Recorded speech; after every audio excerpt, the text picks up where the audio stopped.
ശില്പ, നമ്മുടെ കേരളം വല്ലാണ്ടങ്ങ് മാറി പല കാര്യങ്ങളിലും. പ്രത്യേകിച്ച് കൊലപാതകങ്ങൾ മാറ്റങ്ങൾ വളരെ നല്ലതാണ്. അതിവേഗം ബഹുദൂരം, അല്ലെങ്കിൽ എന്താണ് മാറ്റത്തിനൊപ്പം, അങ്ങനെ പല ഗവൺമെന്റും പല ടാഗ്ലൈനിലും ഇറക്കിയിട്ടുണ്ട്. അതൊക്കെ അവിടെ നിൽക്കട്ടെ. നമ്മുടെ നാട്ടിൽ കൊലപാതകം ഏത് രീതിയിൽ, അതായത് വെബ് സീരീസിനെയൊക്കെ വെല്ലുന്ന തരത്തിൽ, അല്ലെങ്കിൽ ഡോക്യുമെന്ററിയൊക്കെ വെല്ലുന്ന തരത്തിൽ റിയലിസ്റ്റിക് ആയിട്ടുള്ള കൊലപാതകങ്ങളാണ് ഇന്നിപ്പോൾ കേരളത്തിൽ നടക്കുന്നത്. ആൾക്കാരെ കുഴിച്ചിടുക, മാംസം ഭക്ഷിക്കുക, 25-30 പീസാക്കി വർഷങ്ങളോളം കുഴിച്ചിടുക, പട്ടിക്കെറിഞ്ഞു കൊടുക്കുക, ഇതൊക്കെ ഭയങ്കര കാര്യങ്ങളാണ്. പിന്നെ സയനൈഡ്. അപ്പോൾ അതിലേറ്റവും വ്യത്യസ്തമായിട്ട് ലൈവായിട്ട് കത്തിച്ചു കൊല്ലുക. ഇത് പറയുന്നതിൽ സത്യത്തിൽ വേദനയുണ്ട്. പക്ഷേ എന്നെ മുഖം കാണുമ്പോൾ ചിലപ്പോൾ എൻ്റെ പ്രേക്ഷകർക്ക് തോന്നി ഇവളെന്നെ ഇത്ര പുച്ഛത്തോടുകൂടി ഇത് പറയുന്നത്. പക്ഷെ അല്ല, സത്യത്തിൽ കേരളത്തിൻ്റെ പോക്ക് എങ്ങോട്ടാണ് ശില്പ? ഇത്ര കൊല്ലം പോലുള്ള ഒരു പ്രമുഖമായിട്ടുള്ള ജില്ലയിൽ, പിന്നെ പ്രമുഖമായിട്ടുള്ള സിറ്റിയിൽ, നടു റോഡിൽ കാറിൽ പെട്രോൾ ഒഴിച്ച്, നേരത്തെ എന്ന് പറഞ്ഞാൽ കൊന്നതിന് ശേഷം, പണ്ട് സുകുമാരക്കുറുപ്പ് എന്ന് പറഞ്ഞാൽ കൊന്ന് തട്ടിക്കൊണ്ടുപോയി കൊന്ന് അബോധാവസ്ഥയിലാക്കിയാൽ കൊന്നതിന് ശേഷമാണ് പാടത്തിട്ട് കത്തിച്ചു തോന്നി. ഇതിപ്പോൾ ലൈവായിട്ട് അങ്ങ് പെട്രോൾ ഒഴിച്ച് അങ്ങ് കത്തിച്ചേക്കുക, അതും ഭാര്യയെ. എങ്ങോട്ടാണ് നമ്മുടെ കേരളത്തിൻ്റെ പോക്ക്? എന്തൊരു നശിച്ച നാടായി മാറുന്നത്. എനിക്ക് പേടിയാവുകയാണ് ഇപ്പം എൻ്റെ ഫാമിലിയൊക്കെ ഇവിടെ താമസിക്കാനായിട്ട്. ആക്ച്വലി ഈ വാർത്ത എന്ന് പറയുന്നത്, എനിക്ക് ഈ വാർത്തയിൽ ആദ്യം ചിന്തിക്കാൻ, ഇയാൾക്ക് എത്രത്തോളം ധൈര്യമുണ്ടായി നടു റോഡിൽ എന്ന് വെച്ചാൽ വണ്ടികൾ ഇല്ലാത്തൊരു സ്ഥലത്ത് വെച്ചിട്ടല്ല, വണ്ടികൾ പൊക്കോണ്ടിരിക്കുന്ന ഒരു റോട്ടില് ഈ പെൺകുട്ടിയുടെ വണ്ടിയുടെ മുൻപിൽ വണ്ടി കൊണ്ടുപോയി നിർത്തി, വാതിൽ ജനൽ തുറപ്പിച്ച് അതിനുള്ളിൽ കൂടെ പെട്രോൾ ഒഴിച്ച് അതിനെ കത്തിക്കാൻ അപേക്ഷിച്ചെന്നാണ് പറയുന്നത്. സ്വന്തം ഭാര്യയാണ്, ഇത്രയും വർഷക്കാലം കൂടെ ജീവിച്ച ഒരാളാണ്. അതെ, അവരുടെ മകന്റെ അമ്മയാണ് എന്നുവെച്ചാൽ ഈ കുട്ടിയെങ്കിലും അയാൾ കൺസിഡർ ചെയ്യണമായിരുന്നു. ഇവർ അത്ര വലിയൊരു പാതകം ചെയ്തതായിട്ട് എനിക്ക് ആ വാർത്തയിൽ തോന്നുന്നില്ല. ഇനി ഇവർക്ക് വേറെ തരത്തിലുള്ള ബന്ധങ്ങളോ റിലേഷൻഷിപ്പുകളോ എന്തോ ഉണ്ടോന്ന് ഇതുവരെ വ്യക്തമായിട്ടില്ല. പക്ഷെ ജസ്റ്റ് ഒരു ബിസിനസ് പാർട്ട്ണർ എന്നൊരാളിൽ നിന്ന് പൈസ വാങ്ങി ഒരു ബിസിനസ് സ്റ്റാർട്ട് ചെയ്തു സ്വന്തമായിട്ട് എന്നല്ലാതെ അയാൾ ഒരു തെറ്റും ചെയ്തിട്ടില്ല. ആ സ്ത്രീ പറയുന്നുകൊണ്ട് എന്താണ്, ആ പൈസ തിരിച്ചു കൊടുത്ത് അവനെ ആ ബിസിനസ് പാർട്ട്ണർ എന്ന നിലയിൽ നിന്ന് മാറ്റാനും ആ സ്ത്രീ തയ്യാറാണ്. അതിനുള്ള ചർച്ചകളും അവർ നടത്തുന്നുണ്ട്. ഇതിനിടയിൽ എന്തുകൊണ്ടാണ് ഇയാൾ ഇത്തരത്തിൽ ക്രൂരമായ ഒരു കൃത്യം ചെയ്യാൻ ഇടയായത് എന്നുള്ളത് എനിക്ക് മനസ്സിലാവുന്നില്ല. അതിലൊരു മനോനില എന്താണെന്നുള്ളതാണ് മനസ്സിലാവുന്നത്. അയാൾ ഇൻസ്പെക്ടർ ഓൺ സ്പോട്ടിൽ എന്ന് പറഞ്ഞത് പുള്ളിക്ക് ഇത് ചെയ്തതിന്റെ ഒരു കുറ്റബോധമോ ഒരു വിഷമോ ഒന്നും പുള്ളിക്കില്ല. പുള്ളി എന്റെ ഭാര്യയെ ഞാൻ കത്തിച്ചു കൊന്നു എന്ന ആ ഒരു എന്താ പറയുന്ന ഒരു അഭിമാനത്തിൽ പുള്ളി ആ സ്റ്റേഷനിൽ ഇരിക്കുമ്പോഴും പുള്ളി, ഞാൻ ആ വീഡിയോസിൽ എന്നത്തെ കാണിക്കുന്നുണ്ട്, പുള്ളി ഒരു കൂസലും ഇല്ലാതെ ഇങ്ങനെ പുള്ളി ഇങ്ങനെ ഇരിക്കുകയാണ്. ഞാൻ ചെയ്തു, ചെയ്യാൻ റൈറ്റ് ഉണ്ട്. ഈ കത്തിച്ച ഉടനെ തന്നെ എനിക്കൊന്ന് ആ സ്ഥലത്തുണ്ടായിരുന്ന ഒരാളുടെ ബൈറ്റ് ഞാൻ കേട്ടിട്ടുണ്ടായിരുന്നു. അപ്പൊ അയാൾ പറയുന്നത് ഇവര് ഓടി അവിടെ എത്തി ഇവരെ രക്ഷിക്കാൻ ഇവർക്ക് പറ്റിയില്ല, കാരണം അത്രത്തോളം തീയായിരുന്നു, അതുകൊണ്ട് രക്ഷിക്കാൻ പറ്റില്ല. അപ്പൊ പരിഭ്രാന്തി പിടിച്ച ഒരാൾ അവിടെ നിൽക്കുന്നുണ്ട്, ഒന്നുമല്ലാതെ ഒരാൾ അപ്പുറത്ത് നിൽക്കുന്നുണ്ട്. ഈ ആള് ഫോണ് വിളിച്ചിട്ട് പറയുന്നുണ്ട് അവളെ ഞാൻ കൊന്നു, അവള് തീർന്നടാ ഞാൻ പറയുന്നത് കേട്ടു. അപ്പോ അതൊരു എന്താ പറയാ, നമ്മൾ തെറ്റ് ചെയ്ത് കഴിഞ്ഞാൽ അറ്റ്ലീസ്റ്റ് നമുക്ക് ഒരു കുറ്റബോധം നമുക്ക് റിഫ്ലക്ട് ചെയ്യും. പക്ഷെ അതുപോലും ഇല്ലാതെ അത്രയും കൂളായി അതിനെ ഹാൻഡിൽ ചെയ്യാൻ വെൽ പ്രിപ്പയർഡ് ആയിട്ട് ചെയ്താണ്. അല്ലാതെ ഒരു വാശിപ്പുറത്തോ ഒരു ദേഷ്യപ്പുറത്തോ വന്ന് ചെയ്യുന്ന ഒരാളല്ല അത്. അയാളുടെ മെന്റലി അയാൾ അതിന് റെഡിയായി, ഓക്കെ ഇത് ഞാൻ ചെയ്യണം, അവളത് അർഹിക്കുന്നുണ്ടെന്നുള്ള കൃത്യമായ ബോധത്തിൽ വന്ന് ചെയ്ത ഒരാളാണ്. നമ്മുടെ നാട്ടിലെ നിയമങ്ങളെ ഒന്നും പേടിയില്ലാതെ വന്നിരിക്കുന്നല്ലേ ശില്പ? കാരണം ആരെയും എന്തും ചെയ്യാമെന്നൊരു ലെവലിലേക്ക് കാര്യം. ഇതിൽ എത്രയോ ഭേദമാണ് എനിക്ക് കുറുവാ സംഘമൊക്കെ. അവരുടെ ഇപ്പോൾ എത്രയോ പ്രൊഫഷന്റെ ഭാഗമായിട്ട് അവർ മോഷ്ടിക്കാൻ വേണ്ടി ചെയ്യുന്നതാണ്, വെറുതെ കയറി ആരെയും അവർ തല്ലിക്കൊല്ലുന്നില്ല. ഇതിപ്പോ ഇതിനേക്കാളും എനിക്ക് തോന്നുന്നു കുറുവാ സംഘങ്ങളെക്കാളും ഈ ATM മോഷ്ടാക്കളെക്കാളും ഒക്കെ വെൽ പ്ലാൻഡ് സൈക്കോസ്, അല്ലെങ്കിൽ വെൽ പ്ലാൻ എന്നല്ല, നല്ല വളർച്ചയുള്ള സൈക്കോസിന്റെ ഒരു നാടായി കേരളം, സൈക്കോസിസുകൾ അല്ലെ സൈക്കോപാത്സിന്റെ ഒരു നാടായി കേരളം മാറിക്കൊണ്ടിരിക്കുകയാണ്. ഇയാളൊക്കെ നമ്മൾ എന്ത് പേര്, എങ്ങനെയാണ് ഒരു പെൺകുട്ടിയെ വിവാഹം കഴിച്ച് വിടുക? ഇപ്പൊ ഇത്രയും പ്രായമായി ഒരു കുഞ്ഞുമൊക്കെ ആയതിനു ശേഷം രണ്ടാം വിവാഹമാണത്, മരിച്ചുപോയെന്നൊക്കെയാണ് പറയുന്നത്. എവിടെയെങ്കിലും കുഴിമാന്തി എടുക്കേണ്ടി വരുമോ എന്ന് നമുക്ക് അറിഞ്ഞുകൂടാ. എല്ലാവരും ഇപ്പൊ ഭാര്യമാരുടെ പുറത്തേക്കാണ് ഇപ്പോ. പക്ഷെ നമുക്കിപ്പോ ഭാര്യമാരെ മാത്രം കുറ്റം പറയാൻ പറ്റത്തില്ല. ഭർത്താവിനെ കഴിഞ്ഞ ദിവസം ഇതേ വാർത്തയോടൊപ്പം വന്നത് ഞാൻ ശ്രദ്ധിച്ചു. ഇത് ഈ ബൈറ്റ് കാണുന്ന വന്നൊരു വാർത്തയാണ്. ഭാര്യ വീട്ടിലെത്തിയ ഭർത്താവിനെ ബന്ധുക്കൾ മർദ്ദിച്ചു കൊന്നു. അപ്പൊ ഭാര്യ ഭർത്താവ് ബന്ധം താല്പര്യം മരണപ്പെടാൻ വേണ്ടി കല്യാണം സീരിയസ് ആയിട്ട് പറയാണ്. ഈ കല്യാണം എന്ന് പറയുന്നത് ഒരു ശവപ്പെട്ടി. ഞാൻ തമാശക്ക്, ഞാൻ ഈ മാരേജ് എന്ന ഇൻസ്റ്റിറ്റ്യൂഷൻ വിശ്വസിക്കാത്ത ഒരാളാണ്. അപ്പൊ ഞാൻ എപ്പോഴും തമാശക്ക് പറയാണ്, വേറെ ഒന്നും കൊണ്ടല്ല, ഒരു പെൺകുട്ടിയുടെ മരണം ആഘോഷിക്കുന്നതാണ് നാട്ടുകാർ മുഴുവൻ. കാരണം അവർക്ക് എല്ലാവർക്കും സന്തോഷം, അവരെല്ലാവരും പൂക്കളിടുന്നു, സദ്യ കഴിക്കുന്നു, പാട്ട് പാടുന്നു, ഡാൻസ് ചെയ്യുന്നു. പക്ഷെ ആ പെൺകുട്ടിക്കും ആ ചെറുക്കനും മാത്രം, രണ്ടു കൂട്ടരുടെയും, ഒരു പെണ്ണിനെ ചെറുക്കനെന്ന് ഞാൻ പറയത്തില്ല, രണ്ടു കൂട്ടരുടെയും മരണമാണെന്ന് നടക്കുന്നത്. നമ്മൾ മരിക്കുമ്പോഴും കല്യാണത്തിന് മാത്രമല്ല ആൾ കൂടുക. എപ്പോഴും ശില്പ ശ്രദ്ധിച്ചിട്ടുണ്ട്, മരണസമയത്ത് ആൾ കൂടും, കല്യാണ സമയത്ത് ആളും. മരണസമയത്ത് മരിക്കുന്ന ആൾക്ക് സന്തോഷമാണ്, കാരണം അയാൾ ഒന്നും അറിയാതെ അയാൾ ഈ നശിച്ച ഭൂമിയിൽ നിന്ന് അവരങ്ങ് പോവുകയാണ്. എല്ലാ ബാധ്യതകളിൽ നിന്നും ബന്ധങ്ങളിൽ നിന്നും വിട്ടു എങ്ങോട്ടാ പോകുന്നത് നമുക്ക് അറിഞ്ഞൂടി, ഇന്നും നമുക്കത് അജ്ഞാതമാണ്. ബട്ട് തിരിച്ച് അതുപോലെ തന്നെയാണ് ശില്പം ഒന്ന് ചിന്തിച്ച് നോക്കിയാൽ അറിയാം, കല്യാണം അങ്ങനെ തന്നെയാണ്. കല്യാണത്തിന് നമ്മൾ അവരെ വിളിക്കണം, വിളിച്ചില്ലെങ്കിൽ പരാതി ഉണ്ടാവും. മരണത്തിന് വേണ്ടി വിളിക്കേണ്ട, തന്നെ വന്നോളും. അത് ഒരു കാര്യം. രണ്ടാമത്തെ കാര്യം, കല്യാണത്തിന് നമ്മൾ മരിച്ച പോലെ നിൽക്കും. നോർമലി ഒരു അറേഞ്ച് മാരേജിലാണെങ്കിലും, ലവ് മാരേജിന്റെ കാര്യം എനിക്ക് അറിഞ്ഞു. അറേഞ്ച് മാരേജ് കേസിൽ ചെറുക്കനും പെണ്ണുക്കും മരവിച്ച പ്രതിമകളെ പോലെ എല്ലാവരെയും ആരെയാണെന്നൊന്നും അറിഞ്ഞൂടെ ചിരിച്ചു മറിഞ്ഞ് എല്ലാവരും നോക്കി ചിരിച്ചിരുടെ മുഖം കീറുന്ന ഒരു അവസ്ഥയിലേക്ക് എത്തും. എന്നാൽ ബന്ധുക്കൾക്ക് എല്ലാവർക്കും ഭയങ്കര സന്തോഷം, ആനന്ദം, പാർട്ടി, ഡാൻസ്, റിസപ്ഷൻ, അങ്ങനെ മേളാങ്കമാണ്. പിന്നെ പൂക്കൾ അവരെ യാത്രയാക്കുമ്പോൾ പെണ്ണും ചെറുക്കനും കരയുന്നു, അല്ലെങ്കിൽ ചെറുക്കനും പെണ്ണും കരയുന്നു. എനിവേ എന്തായാലും പെണ്ണാണ് കൂടുതൽ കരയുക. രണ്ടു കൂട്ടർക്കും അതൊരു പ്രശ്നം തന്നെയാണെന്ന് എനിക്ക് തോന്നിയിരിക്കുന്നത്. അങ്ങനെ അവസാനം കല്യാണത്തിന്റെ തലേന്ന് പിറ്റേന്നൊക്കെ അടി മേടിക്കുക, ഇടി മേടിക്കുക, ഇതൊക്കെ നമ്മുടെ നാട്ടിൽ ഇനിയും നമ്മുടെ എനിക്കൊന്ന് കാരണവന്മാർക്ക് മനസ്സിലായിട്ടില്ല. ഇതൊക്കെ വെറുതെ ഒരു പ്രഹസനമാണ് ഈ വിവാഹം എന്ന് പറയുന്നത്. ആ വിവാഹത്തിന്റെ ബാക്കി പത്രമാണ് ഇപ്പൊ നടന്ന ഈ കൊലപാതകവും. അതെ, തീർച്ചയായിട്ടും നമുക്ക് അതിനെ അങ്ങനെ കാണാൻ സാധിക്കും. പക്ഷെ ഇതിലിപ്പോ വിവാഹം എന്നൊരു ഇൻസ്റ്റിറ്റ്യൂഷന്റെ ഭാഗത്ത് തെറ്റുണ്ട്, ഇല്ലെന്ന് ഞാൻ പറയുന്നില്ല. ഞാനും അതിനോട് അത്രത്തോളം യോജിക്കാത്ത ഒരാളാണ്. പക്ഷേ ഇതിലുപരി ഈ മനുഷ്യരുടെ ഇമോഷൻസിനെയാണ് നമ്മൾ കൺസിഡർ ചെയ്യേണ്ടത്. ഇപ്പൊ നമ്മൾ ഈ കല്യാണം കഴിച്ചു കഴിഞ്ഞാൽ ഒരു ബോണ്ട് ഉണ്ടാവും, അതൊക്കെ. ഇവിടെ നമ്മൾ അമ്മമാരെ കൊല്ലുന്ന മക്കളുണ്ട്. ഈ കല്യാണം കഴിഞ്ഞിട്ടുള്ള ഒരു ഇമോഷണൽ ബോണ്ടാണ്. മറ്റേതൊരു ബ്ലഡ് റിലേഷൻ ആണ് വരുന്നത്. സ്വന്തം പെറ്റ അമ്മയെ കൊല്ലുന്ന മക്കൾ, അമ്മയോ അച്ഛനെ മരിച്ചു എന്നിട്ട് എന്നാലും അവരെ കൊല്ലുക. ഇവിടെയൊക്കെ ഞാൻ ചോദിക്കുന്നത്, ഇവിടെ കല്യാണമല്ല പ്രശ്നം, ഇത് അവരുടെ മെന്റാലിറ്റി, അവരുടെ ഇമോഷണലും അവരെ എത്രത്തോളം എന്താ പറയാ സൈക്കിക്കായി ബിഹേവ് ചെയ്യും. എല്ലാവരും നമ്മൾ ഈ സൈക്കോ എന്ന് വിളിച്ചിട്ട് അതിനെ നിസാരവൽക്കരിക്കാൻ പാടില്ല. അത്രത്തോളം ക്രൂരന്മാരാണ് അവര്.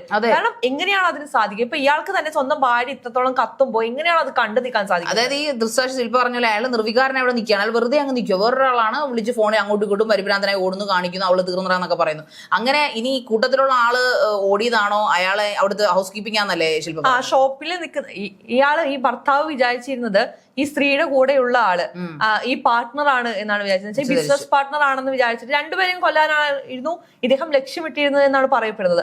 പക്ഷേ ആ വണ്ടി അവിടെ വന്ന് നിന്ന് നോക്കിയപ്പോഴാണ് ഓക്കെ ഇത് അതല്ല, ആ ഷോപ്പിൽ നിൽക്കുന്ന ഒരു പയ്യനാണ് എന്ന് മനസ്സിലാക്കുന്നത്. ആ പയ്യൻ ജസ്റ്റ് മിസ്സിന് രക്ഷപ്പെട്ടു. അല്ലെങ്കിൽ ഈ പത്മരാജൻ അടക്കം അവർ 3 പേരോളം മരിക്കേണ്ടവരാണ് ആ തീയാളിക്കെത്തിയിട്ട്. പക്ഷെ ഇവര് രണ്ടുപേരും രക്ഷപ്പെട്ടു, ആ സ്ത്രീക്ക് അവരുടെ ജീവൻ നഷ്ടപ്പെട്ടു. പത്മരാജൻ മരിക്കാൻ ഉദ്ദേശിച്ചിരുന്നോ? ഇല്ല, ഒരിക്കലും എങ്ങനെയാണ് ഉദ്ദേശിക്കുകയല്ലോ. പക്ഷെ ഞാൻ അതിൽ പിന്നെ എനിക്ക് ചിന്തിക്കേണ്ട വന്നത്, ഇത് കഴിഞ്ഞ ശേഷം ഇയാൾ നേരെ പോലീസ് സ്റ്റേഷനിൽ പോയിട്ട് സാർ ഞാൻ എന്റെ ഭാര്യയെ കൊന്നു, അത് പറയാനുള്ള ധൈര്യം ഇയാൾ കാണിച്ചു. അപ്പൊ ഇവിടെ ധൈര്യത്തിന്റെ വിഷയം ഇവിടെ നമ്മൾ ചിന്തിക്കേണ്ട ആവശ്യമില്ല. അയാൾക്ക് എക്സ്ട്രീം ധൈര്യമുണ്ട്. കാരണം അയാൾക്ക് കൊല്ലാൻ വേണ്ടി തന്നെയാണ് ശില്പ പറഞ്ഞ പ്ലാൻ ചെയ്താണ് ഇത് വന്നിരിക്കുന്നത്. ഇങ്ങനെ പ്ലാൻ ചെയ്ത് കൊലപാതകം നടത്തുക, അല്ലെങ്കിൽ പ്ലാൻ ചെയ്ത് മോഷണം നടത്തുക, അങ്ങനെ ഒരു എന്താ പറയുന്ന ഒരു അരക്ഷിതാവസ്ഥ നിലനിൽക്കുന്ന ഒരു സംസ്ഥാനമായി മാറുകയാണോ കേരളം? നമ്മുടെ പോലീസിനൊന്നും ചെയ്യാൻ പറ്റില്ല, അല്ലെങ്കിൽ സൈക്കോളജിസ്റ്റുകൾക്ക് ഇതിലൊന്നും ചെയ്യാൻ പറ്റില്ല. കാരണം ഈ നമ്മുടെ ഇമോഷനാണ് ഇതിന്റെ ഏറ്റവും വലിയൊരു വിഷയം. കോപം നിയന്ത്രിക്കാതെ വരുമ്പോൾ, പണ്ടൊക്കെ കോപം ഞാൻ ഭയങ്കര ചൂടനാണ് അല്ലെങ്കിൽ എനിക്ക് മുൻചുണ്ടിക്കാരനാണെന്ന് പറയുമ്പോൾ പണ്ടത്തെ അമ്മമാരെയൊക്കെ സമ്മതിക്കണം, അച്ഛന്മാരെയൊക്കെ സമ്മതിക്കണം. ദേശീയമൊക്കെ അവർ എത്ര സപ്രസ് ചെയ്തിട്ട് എത്ര മനോഹരമായിട്ടാണ് കുടുംബങ്ങൾ കൊണ്ടുപോയിക്കൊണ്ടിരുന്നത്. അങ്ങനെയാണെങ്കിൽ എത്ര അമ്മമാരെ അച്ഛന്മാര് കത്തിക്കുകയും എത്ര അച്ഛന്മാരെ അമ്മമാര് റോളിലേക്ക് തല്ലി പിടിക്കുകയും ചെയ്യേണ്ട ഒരു കാലഘട്ടത്തിൽ വളർന്ന ഒരു മക്കളാണ് നമ്മൾ. അതിനുശേഷം ഇപ്പോഴത്തെ ഒരു യൂത്ത്, പക്ഷെ ഇയാൾക്കും ഇയാളുടെ വൈഫിനും എന്ന് പറഞ്ഞാൽ അത്യാവശ്യം പ്രായമുണ്ട്.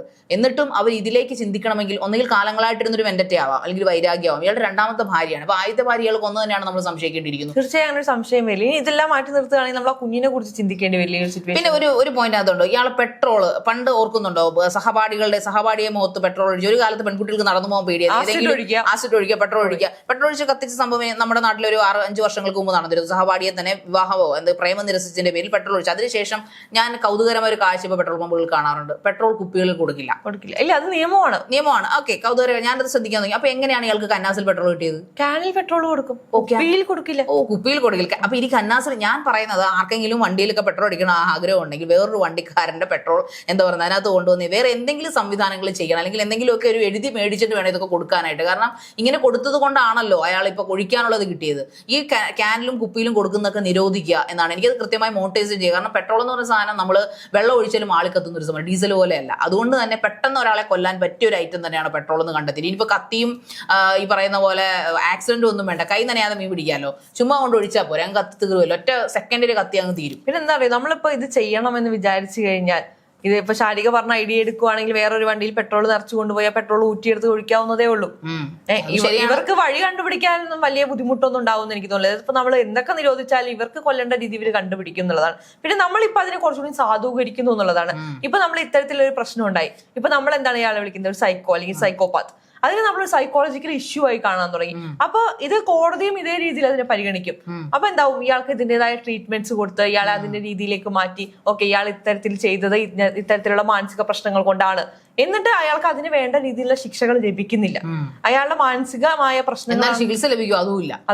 എന്നിട്ട് വീണ്ടും ഇയാളെ കുറച്ചു കാലം നല്ല പറഞ്ഞു വിടും. എന്നിട്ട് ഇയാൾ വീണ്ടും പുറത്തിറങ്ങും, വീണ്ടും വീണ്ടും വിവാഹം കഴിക്കുന്നു, വീണ്ടും ഇതുപോലെ ആരെങ്കിലും കൊന്നു തിന്നും. ഇവിടെ എനിക്ക് ഏറ്റവും കഷ്ടം തോന്നുന്ന ആ കുട്ടിയുടെ കാര്യത്തിൽ ആ കുട്ടിയുടെ അമ്മ മരിച്ചു. അച്ഛൻ ഇപ്പൊ ജയിലിലായി. ഇനി ഈ കുട്ടിക്ക് ആരാണുള്ളത്? ഇതിനു മുമ്പ് ഇതുപോലൊരു സംഭവം ഉണ്ടായി. സ്കൂട്ടറിൽ ഒരു പെട്രോൾ ഒഴിച്ചു, പക്ഷെ ആ പെൺകുട്ടി പിന്നെ വീട്ടിലേക്ക് ഓടിക്കേറിയാണ് മരിക്കുന്നത്. സ്കൂട്ടറിലേക്ക് പെട്രോൾ വലിച്ചു. ഓർക്കുന്നുണ്ടോ ഇതുപോലെ വിവാഹത്തിന്റെ കഴിഞ്ഞ എനിക്കൊന്നും കൂടി ഒരു 6-7 മാസമേ ആയിട്ടുണ്ടാവുള്ളൂ. കരഞ്ഞപേക്ഷിച്ചത് ആ പെൺകുട്ടി വരുന്ന സ്ഥലത്ത് ഈ ഭർത്താവ് കാത്തു നിന്നുകൊണ്ട്, പക്ഷെ അവർ കാലങ്ങളായിട്ട് 1 വർഷമായിട്ട് വിവാഹ മോചനത്തിന് വേണ്ടി കാത്തു നിൽക്കുന്നവരായിരുന്നു.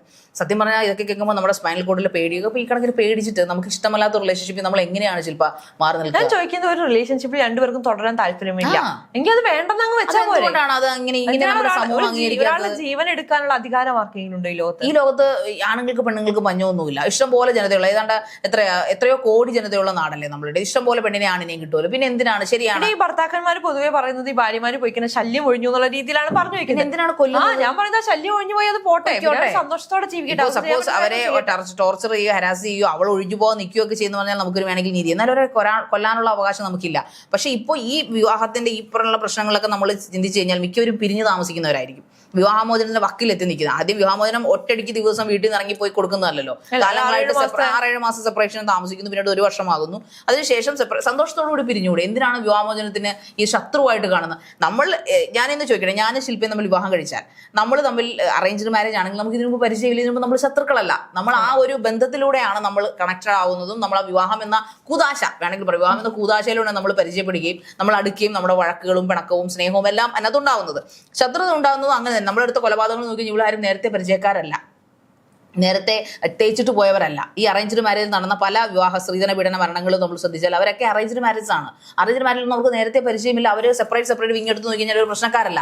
ഈ ഒരു റിലേഷൻഷിപ്പിൽ വന്നു കഴിയുമ്പോൾ ഇവർ തമ്മിലുള്ള വാഗ്വാദങ്ങളും വൈരാഗ്യവും പ്രശ്നങ്ങളും സ്ട്രെസ്സും എല്ലാം കൂടി അവസാനം അതൊരു എന്താ പറയുന്ന ഒരു ബോംബായിട്ട് അത് പൊട്ടിത്തെറിക്കുന്നു. അവസാനം അത് കൊലപാതകം എന്ന ആ ഒരു ടെൻഡൻസിയിലേക്കും തിരിച്ചും ആണിനും പെണ്ണിനും അങ്ങനെ സംഭവിക്കും. അതിലും നല്ലതല്ലേ പരസ്പരം ഒരു മേശയ്ക്കടിയിൽ ഇരുന്നുകൊണ്ട് പരസ്പരം അഭിമാന പ്രശ്നമല്ലേ? കൊന്ന അത്രത്തോളം അഭിമാന പ്രശ്നം ഇല്ലെന്ന് തോന്നുന്നു ഇപ്പൊ. അതൊരു വീട്ടിൽ ചിന്താഗതിയായും അതും എഡ്യൂക്കേറ്റഡ് ഉള്ള ആൾക്കാരാണ്. ഇപ്പൊ ഇയാളുടെ കേസ് നമുക്ക് അറിഞ്ഞുകൂടെ, ഇയാൾ എന്താണ് എഡ്യൂക്കേറ്റഡ്, ഇയാളുടെ ബാക്ക്ഗ്രൗണ്ട് എന്നൊന്നും നമുക്ക് ഇതൊരു വിവരം കിട്ടിയിട്ടില്ല. പക്ഷേ അല്ലാത്ത കേസുകൾ നമ്മൾ എടുത്തു നോക്കിക്കഴിഞ്ഞാൽ എല്ലാവർക്കും നല്ല ബാക്ക് ഹിസ്റ്ററി ഉള്ള ആൾക്കാരാണ്, നല്ല ഗുഡ് ആയിട്ടുള്ള ഹിസ്റ്ററി. പക്ഷേ ഇവരുടെ സ്വഭാവത്തിലേക്ക് വരുമ്പോൾ ഈ പറയുന്ന പോലെ നമ്മൾ ഇതിനു മുമ്പ് അറിഞ്ഞൊരു MBD ആയിരുന്നു, അയാളുടെ ജോലി എന്നൊക്കെ അയാളെ പറഞ്ഞു വിട്ടു, കിരൺ.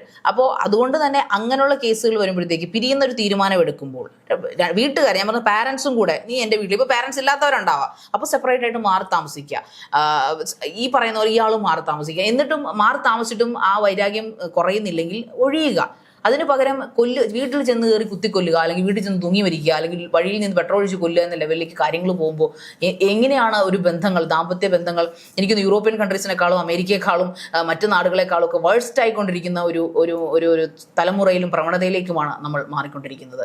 അപ്പോൾ ഇതിനൊരു അവസാനം ഉണ്ടാകുമോ, അതോ ഇനി കല്യാണം എന്ന അല്ലെങ്കിൽ വിവാഹം എന്ന രീതിയിലേക്ക് രണ്ടു കൂട്ടരും, ഇപ്പം പെണ്ണുങ്ങൾ ഇപ്പോൾ സ്ഥിരമായിട്ട് അവർ സർവേകളിലൂടെ പറയുന്ന അവരിനി കല്യാണം കഴിക്കാൻ താല്പര്യമില്ലെന്നാണ് മിക്ക പെൺകുട്ടികൾ. ഇനി ആൺകുട്ടികളും അങ്ങനെയൊക്കെ വേറെ കൊണ്ടല്ല, പരസ്പരം ജീവന് പേടിയല്ലേ. പെണ്ണും ആണും, ഭാര്യയാണെങ്കിൽ ഭർത്താവിനെ കൊല്ലാൻ കാമുവിനോടൊപ്പം കൊട്ടേഷൻ കൊടുക്കും, ഭർത്താവാണെങ്കിൽ പെട്രോൾ ഒഴിച്ച് കത്തിക്കും. അപ്പൊ പിന്നെ ഇവിടെ എന്തായാലും മരണം ഉറപ്പാ. അപ്പൊ പിന്നെ മര്യാദയ്ക്ക് സന്തോഷത്തോടു കൂടി അങ്ങ് മരിച്ചുകൂടെ? എന്തിനാണ് ഇങ്ങനെയൊക്കെ മരിക്കാൻ ഇട്ട് കൊടുക്കുന്നത്? രണ്ടു കൂട്ടരും തീരുമാനിച്ചുകൊണ്ട്, സമൂഹം ആലോചിച്ചുകൊണ്ട് ഈ വിവാഹം എന്ന കൂതാശ തന്നെ പൂർണ്ണമായിട്ടും മാറ്റിയാൽ വളരെ നല്ലതായിരിക്കും. ഇങ്ങനെയുള്ള ഒരു സമൂഹത്തിൽ അങ്ങനെ ഒരു തീരുമാനം ഭാവിയിൽ എടുക്കേണ്ടി വരുമെന്ന് എനിക്ക് തോന്നുന്നു.